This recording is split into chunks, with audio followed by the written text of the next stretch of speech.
Bonsoir à toutes et à tous, je suis ravi de vous retrouver sur 8 Mont-Blanc et l'île du Nous sommes le mercredi 6 novembre 2024, vous le savez, c'est l'heure du journal de la rédaction. Voici les titres de l'actualité ce soir. À 61 ans, Laurence Cadet a choisi de se lancer il y a 1 an et demi dans la micro-entreprise. Passionnée de couture, elle propose des ateliers pour les enfants et accompagne des personnes en situation de handicap. Rencontre avec cette couturière au grand cœur en début d'édition.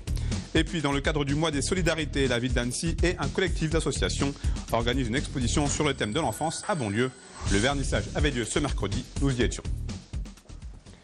Mais avant de développer ces titres, vous le savez certainement, les États-Unis ont choisi leur nouveau président. 8 ans après sa première élection, Donald Trump va donc retrouver la Maison-Blanche.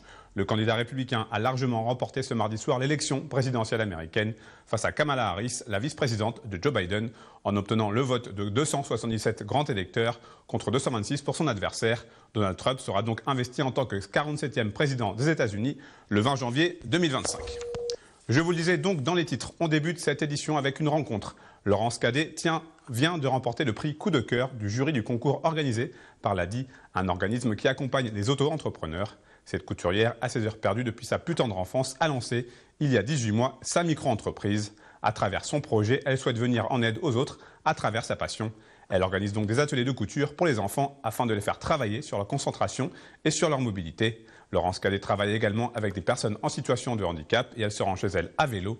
Fanny Savard nous propose de découvrir l'univers de cette couturière au grand cœur. On regarde son reportage. Pieds sur la pédale et regard concentré, 6 couturiers en herbe se lancent dans l'élaboration d'une trousse de toilette. On va coudre la poche, on met le dessus qui est plié en deux au niveau des encoches du haut. Pour les accompagner, Laurence Cadet. Cette passionnée de couture a lancé son auto-entreprise il y a 1 an et demi et enseigne la discipline aux enfants dès 5 ans. Et après, tu vas retourner pour coudre sur la couture que tu as déjà faite. D'accord ? Un moment de partage qui peut parfois être intense. Comme ça se défera plus. Oui, j'ai compris. Mais alors, Antoine a un souci. Mais pas de quoi perturber cette ancienne institutrice et maman de 6 enfants. Derrière ces ateliers de couture, c'est l'envie de partager sa passion aux plus jeunes qui l'animent, d'où ces ateliers hebdomadaires.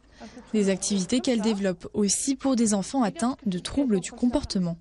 Pour les enfants, les cours de couture, c'est arriver à utiliser ses mains. Et quand on utilise ses mains, ça calme le cerveau en fait. Et de ce fait-là, il y a moins de troubles de l'attention. Et puis, je leur demande de se concentrer sur leurs mains, justement sur ce qu'ils sont en train de faire, parce que quand ils ne regardent plus, comme ça s'est passé là ce soir, eh ben, il faut tout défaire, 1 fois, 2 fois, 3 fois, et c'est compliqué. Profondément altruiste, Laurence accompagne aussi bien les plus jeunes que les aînés. Ce vélo, c'est celui qui me sert pour me rendre au domicile des personnes. La caisse est faite sur mesure pour pouvoir mettre aux dimensions 2 machines, une de chaque côté en fond de caisse et éventuellement une sur le dessus ou du matériel que j'ai besoin de transporter. Basée à Lovani, la couturière se déplace dans un rayon de 10 km pour s'affranchir au maximum de l'utilisation de la voiture. Ce matin, c'est à Nonglard, chez Marie-Jeanne, qu'elle a rendez-vous. Au programme aujourd'hui, 3 pantalons et un manteau à retoucher qui permettent à la doyenne du village, âgée de 93 ans, de conserver sa garde-robe. Ah ben oui, j'aime bien mes vieux trucs. Je croyais même pas que ça se faisait, j'ai dit, dis donc, surtout avec son vélo. D'adapter les vêtements, c'est ce qui permet à des personnes qui sont âgées, qui ont parfois des mouvements qui deviennent limités ou un équilibre qui est limité, de continuer à porter leurs vêtements, donc sans les laisser dans un placard. Pour certaines personnes qui ont des troubles de la mémoire ou des angoisses liées à la vieillesse, ça leur permet justement de rester à l'aise et sereine avec leurs vêtements à eux. C'est leurs vêtements, c'est pas des vêtements qu'on a achetés spécifiquement ou pas de vêtements médicaux. Au travers de ces rendez-vous, c'est surtout l'échange avec les personnes âgées qui prime.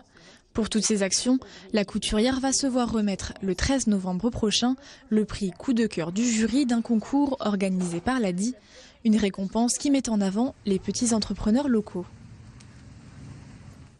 On ouvre à présent une large page Consacré à la culture dans ce journal, le festival Femmes en montagne fête cette année sa 5e édition. Créé en 2019 pour promouvoir et médiatiser les pratiques féminines en montagne, l'événement se déroule cette année du 14 au 17 novembre prochain.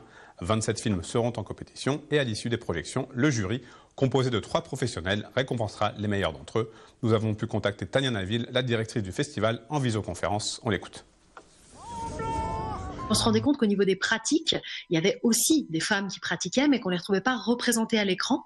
Et si on veut qu'il y ait plus de femmes qui se sentent légitimes à pratiquer, et si on veut faire bouger les lignes du côté de la mixité, pour pouvoir plus de mixité dans ces sports, il faut aussi que ce soit médiatisé de manière un petit peu plus mixte. Et on s'est dit, si nous, on arrive à faire un festival qui regroupe à minima 50% de femmes à l'écran, 50% de femmes derrière la caméra dans tous les films qui sont proposés, ça montre aussi l'exemple pour les autres festivals, pour les autres événements de projection de films, que ces films existent, et donc on peut proposer une plus grande mixité dans les films et dans la représentativité des pratiques en montagne. Cette année, on a reçu 135 films donc en candidature, et c'est des films qu'on regarde donc avec le comité de sélection pendant de nombreux mois pour avoir le temps de tous les analyser correctement. Et après, derrière la sélection finale, malheureusement, des fois, on met des films de côté qui pourraient être vraiment dans la programmation. On pourrait avoir un festival beaucoup plus grand vu la qualité des films qui nous sont soumis, mais malheureusement, on peut pas tout placer en seulement 9 projections et 8 projections de films en compétition pendant le festival. Donc c'est chouette d'avoir toujours de très très beaux films qui nous sont proposés sur des thèmes variés, sur des sports variés et sur des enjeux aussi sociétaux variés. Voilà, c'est vraiment quelque chose qui est important pour nous, c'est qu'on n'est pas que dans de la pratique sportive, on va vraiment au-delà, on va vraiment aussi sur comment on peut se relever d'une maladie physique ou psychique grâce à la montagne, comment on peut se relever face à des problématiques de vie comme le deuil ou des choses comme ça via la montagne. Les choses évoluent vraiment dans le bon sens. Nous on voit qu'il y a de plus en plus de films internationaux, de plus en plus de films français, il y a de plus en plus de budgets qui sont donnés pour des athlètes féminines sur les écrans, il y a de plus en plus de femmes qui saisissent une caméra pour ramener des idées. Du coup, on voit que ça bouge énormément, on voit que de plus en plus de festivals ou de tournées de films ont une mixité dans leur programmation, ce qui était beaucoup moins le cas avant. Du coup, on trouve que c'est vraiment très très important, et c'est aussi ça qui va faire évoluer les mentalités, les pratiques. Et ce qui est aussi pour nous vraiment important, c'est que cette année, l'ensemble des films en compétition, donc des projections en compétition le soir, sont accessibles au public sourd et malentendant. C'est-à-dire que tous les films seront sous-titrés et que tous les échanges sur scène avec les intervenants présents seront interprétés en langue des signes par des interprètes. Jusqu'au 29 novembre, c'est le mois des solidarités à Annecy. Organisé par la ville et un collectif d'associations, ce nouvel événement prévoit plusieurs rendez-vous pour célébrer et promouvoir la diversité culturelle et le vivre ensemble. Parmi les rendez-vous, une exposition photographique sur le thème de l'enfance a pris place à Bonlieu. Le vernissage a eu lieu ce mercredi. Chloé Lemaire était sur place. Reportage. Plus de 40 photos et une 60aine de pays traversés. Avec toujours cet objectif, capter les émotions positives. Sur les murs du centre Bonlieu d'Annecy, c'est un travail de longue haleine que Gilles Camilleri souhaite partager à travers son exposition. Déjà venu une première fois en 2017 pour dévoiler des portraits d'adultes, c'est aujourd'hui des clichés d'enfants qu'il expose. C'est un sujet qui me tient à cœur. Les enfants sont des sujets photographiques qui sont extraordinaires parce qu'ils sont curieux, spontanés, ils aiment jouer. Et d'une certaine façon, quand on les prend en photo, ils jouent avec le photographe. Et je ne photographie pas la tristesse, je ne photographie pas les enfants maltraités, les enfants exploités. Moi, ma sensibilité, c'est de voir des enfants heureux. Éventuellement, comme on le peut constater sur certaines photos, ils ne manifestent pas leur joie, mais de toute façon, ils ne sont pas malheureux. Intitulée Enfance, cette exposition plonge le visiteur dans un voyage culturel et au-delà des frontières locales. Parmi les instants captés par l'objectif du passionné, certains l'ont d'ailleurs plus marqué que d'autres, comme ce cliché pris au Laos. Je l'aime parce que les deux enfants sont dans une situation de jeu extrêmement naturelle. Ils jouent au Mikado Or, si on regarde bien la photographie, ils jouent au Mikado non pas avec un Mikado d'origine industrielle, mais tout à fait naturel. Ils ont coupé des brins d'herbe un peu rigides et ils jouent avec ça.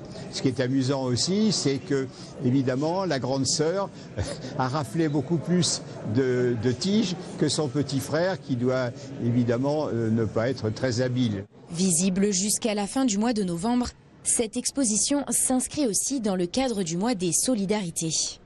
Un événement mis en place cette année par la ville d'Annecy et un collectif d'associations. L'objectif principal, c'est de sensibiliser les Annéciens à la nécessité de la solidarité internationale.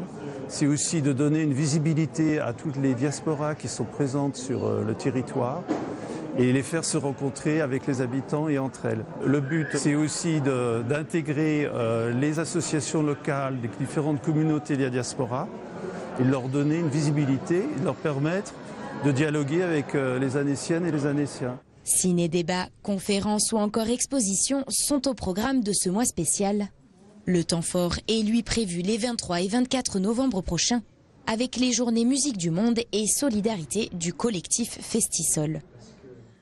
Il y a quelques semaines, nous avions consacré notre série de la semaine. Notre série de la semaine à Octobre Rose, cette campagne de sensibilisation au cancer du sein. Et bien pour ce mois de novembre, le Polyèdre, le centre culturel et loisirs de Sénaux, a choisi de lier Octobre Rose à Movember, une campagne similaire qui œuvre à lever des fonds pour la recherche sur les maladies masculines, comme le cancer de la prostate. Jusqu'au 22 novembre, une exposition est organisée en ce sens dans le hall Expo Polyarts du site. Peinture, sculpture, broderie ou encore photographie sont à découvrir. Je vous propose d'entendre à ce sujet Julien Douliez et Stéphanie Marchand, respectivement directeur et responsable de communication du Polyèdre. On est quand même dans un espace où on aime recevoir, on aime accueillir. On fait en sorte que les gens puissent retrouver des espaces de rencontre, de partage, créer des liens, discuter, échanger avec de la bonne humeur, de la convivialité aussi. Voilà, ça fait partie en tout cas de nos missions au quotidien et les missions des 60 salariés qui œuvrent chaque jour auprès des adhérents. On a une dizaine d'expositions chaque saison. Donc le lieu est animé toute l'année avec à chaque fois un vernissage, donc une possibilité de rencontrer aussi l'artiste local, parce que l'une des particularités de cet espace, c'est que on met en avant les artistes locaux. On ne se prétend pas être le Louvre, bien évidemment, mais l'idée surtout voilà, que les personnes qui ont envie d'exposer pour une première fois puissent trouver un espace tout à propos. C'est un événement qu'on a voulu participatif avec tous nos adhérents, nos partenaires, également les associations hébergées ici. C'est pour cette raison qu'on a créé cette exposition avec tout plein d'œuvres différentes, des sculptures, des aquarelles.